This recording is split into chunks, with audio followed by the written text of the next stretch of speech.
Welcome back to Doing Bard Things, and I don't know what's going on with me today. I've tried to make this video 4 times over. So we're going to take one more shot at it, and then if this doesn't work, I'm just going to go take a break. Because I've got another video or two I'd like to make and kind of schedule these out so that way we can we can make a couple more videos for content, just have people reference things out there. I think it's a little bit easier to just focus on one subject at a time for me. I tend to get very long-winded if I switch between subjects, talking about the future and all that. So I'm going to try to narrow it down. And this is all before I worry about all production value and all that. Like, I don't care. I'll, if you follow me, you get the idea that I'm just a regular guy. I'm just making these videos because I've been playing around with PCs for 30 years now, and um, I try to give helpful advice to folks that need it. And if you don't need it, maybe you're listening just to confirm what your own opinions were or kind of get an idea. Um, Maybe not. We'll see. Anyway, today, I'm wearing glasses today, so apologies. I feel like I'm looking through a fishbowl because I have a bad prescription. Uh, but today we're going to talk about Zen 5. So a leak came out. We're going to get more leaks on Zen 5. I think it's going to be pretty rapid. The amount of leaks we get over the next, I would guess, 3 weeks. And I say that because all the engineering samples have gone out. So for a little while here, we're going to get some more leaks leading up to Computex. And hopefully we get another leak from another source that will confirm or rebuke what we're seeing here. If this is true, if this applies across the board, which is another question that I have, then Zen 5 is going to be an interesting product. It's probably going to be the next CPU I get very soon. So basically, they're claiming Kepler underscore L2 is claiming core-to-core Zen 5 performance is greater than 40% faster than Zen 4 in spec. So that's a benchmark. And again, that's why I said applies across the board. There's no question that that number is going to vary. And we could find out later that that's not even close to a one-to-one comparison for, like, say, video games, right? I do not believe Zen 5 is going to be 40% or greater faster in every video game uh, versus Zen 4. It's not possible, I don't think. Um, Might be, but I heavily doubt it. It will be stronger, but that's an average that we're looking for to see if that holds as a pattern. If other benchmarks come out and it's roughly the same, then maybe we can start to form kind of a pattern there.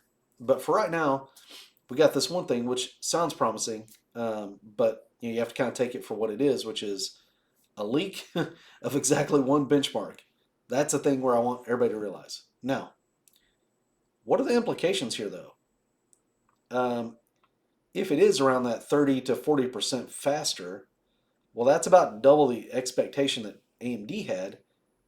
They're kind of under promising, over delivering with this, which is awesome. You love to see that. Internal slides showed they expected 15% uplift.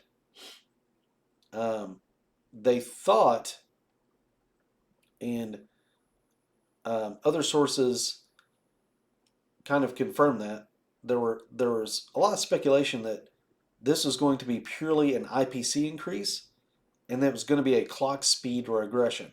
Okay, what does that mean? Well, that means like Zen 4 gets really up there to about 5.7 gigahertz for the 16 core version. 5.7, 5.7 gigahertz. What it means is Zen 5 may not get to that 5.7 gigahertz, but its IPC was so overwhelmingly higher that it didn't matter. It was going to be a substantial increase in performance anyway. Latest thing I'm hearing is that AMD had time to do a respin, which means a new version. It's kind of like a, what's the right word? There's a word for it. A new version, if you will, like just a modification, and they were able to start clocking it up higher. So they got better bins, or the newer bins that were starting to clock much higher, and that were actually able to match Zen 4's clocks in a lot of cases. So that's a big thing to note. If you have a IPC level that is higher than the previous version or previous chip, Zen 4, but then you're able to maintain the clock speeds with that higher IPC, that's going to perform better significantly.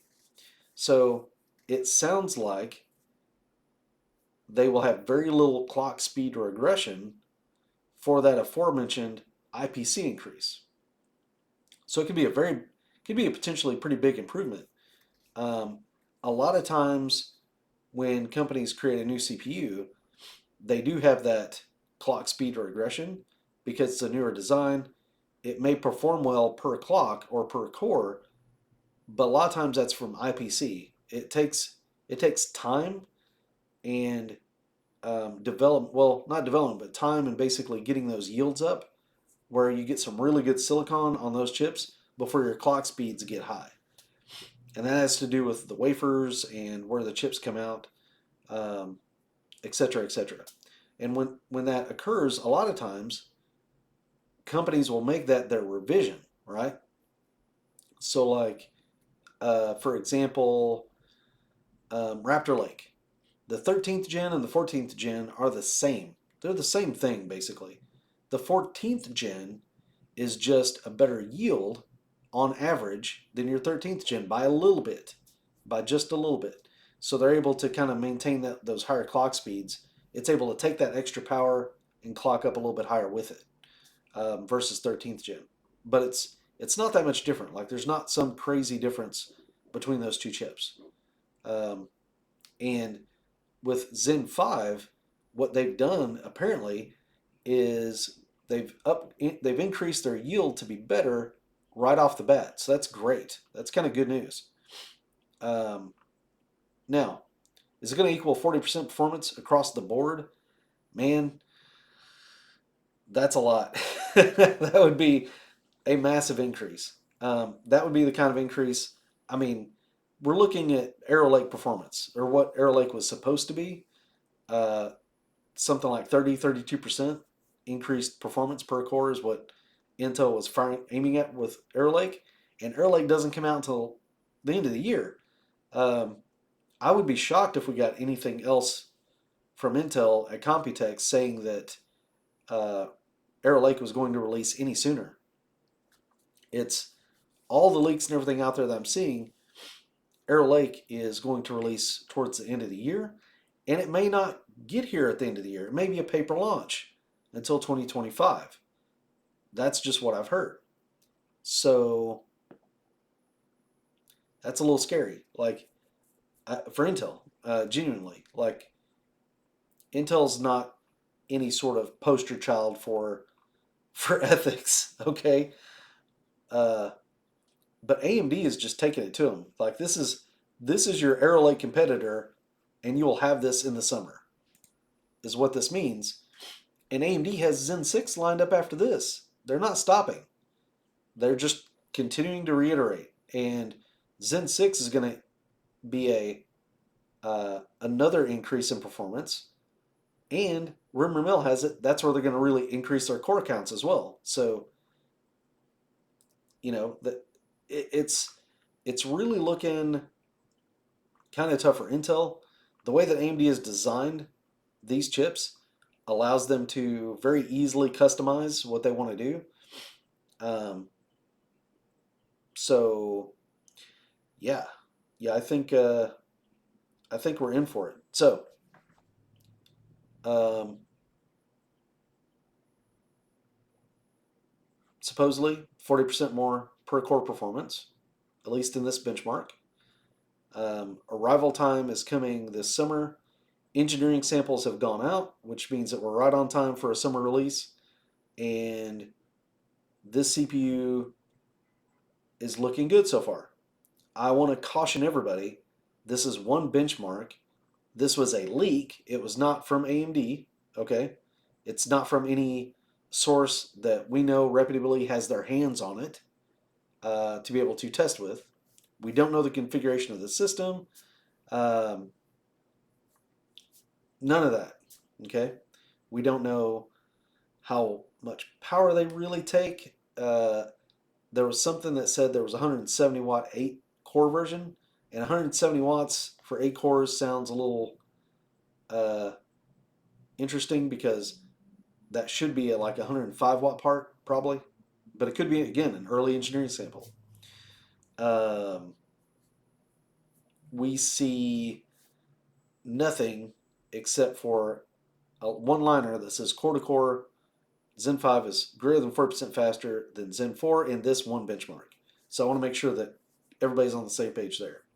So we'll wait and see.